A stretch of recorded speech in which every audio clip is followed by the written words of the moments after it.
شروع اللہ کے نام سے جو بڑا مہربان نہایت رحم والا ہے۔ مومنو، اگر تم میری راہ میں لڑنے اور میری خوشنودی طلب کرنے کے لیے مکے سے نکلے ہو تو میرے اور اپنے دشمنوں کو دوست نہ بناؤ۔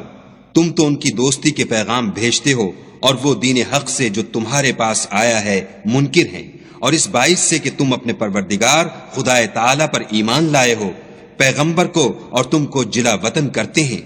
تم ان کی طرف پوشیدہ دوستی کے پیغام بھیجتے ہو، اور جو کچھ تم مخفی طور پر اور جو علل اعلان کرتے ہو وہ مجھے معلوم ہے، اور جو کوئی تم میں سے ایسا کرے گا وہ سیدھے رستے سے بھٹک گیا۔ اگر یہ کافر تم پر قدرت پالیں تو تمہارے دشمن ہو جائیں، اور ایذا کے لیے تم پر ہاتھ بھی چلائیں اور زبانیں بھی، اور چاہتے ہیں کہ تم کسی طرح کافر ہو جاؤ۔ قیامت کے دن نہ تمہارے رشتے ناتے کام آئیں گے اور نہ اولاد۔ اس روز وہی تم میں فیصلہ کرے گا، اور جو کچھ تم کرتے ہو خدا اس کو دیکھتا ہے۔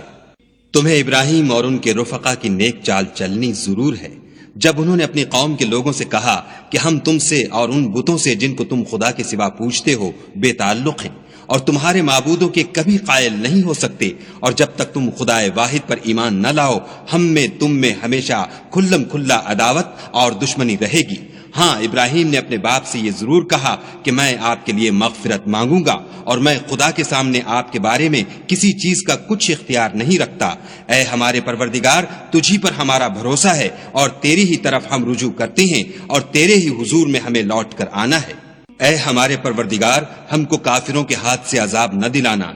اور اے پروردگار ہمارے ہمیں معاف فرما، بے شک تو غالب حکمت والا ہے۔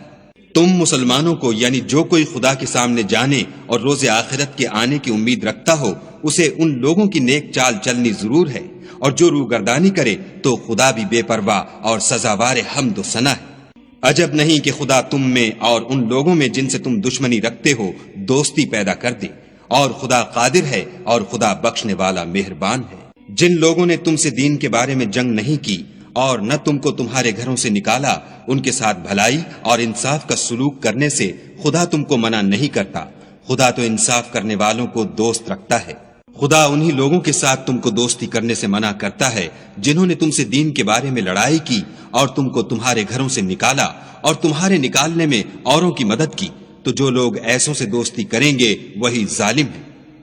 مومنو، جب تمہارے پاس مومن عورتیں وطن چھوڑ کر آئیں تو ان کی آزمائش کر لو، اور خدا تو ان کے ایمان کو خوب جانتا ہے۔ سو اگر تم کو معلوم ہو کہ مومن ہیں تو ان کو کفار کے پاس واپس نہ بھیجو کہ نہ یہ ان کو حلال ہیں اور نہ وہ ان کو جائز، اور جو کچھ انہوں نے ان پر خرچ کیا ہو وہ ان کو دے دو، اور تم پر کچھ گناہ نہیں کہ ان عورتوں کو مہر دے کر ان سے نکاح کر لو، اور کافر عورتوں کی ناموس کو قبضے میں نہ رکھو، یعنی کفار کو واپس دے دو، اور جو کچھ تم نے ان پر خرچ کیا ہو تم ان سے طلب کر لو، اور جو کچھ انہوں نے اپنی عورتوں پر خرچ کیا ہو وہ تم سے طلب کر لیں۔ یہ خدا کا حکم ہے جو تم میں فیصلہ کیے دیتا ہے، اور خدا جاننے والا حکمت والا ہے۔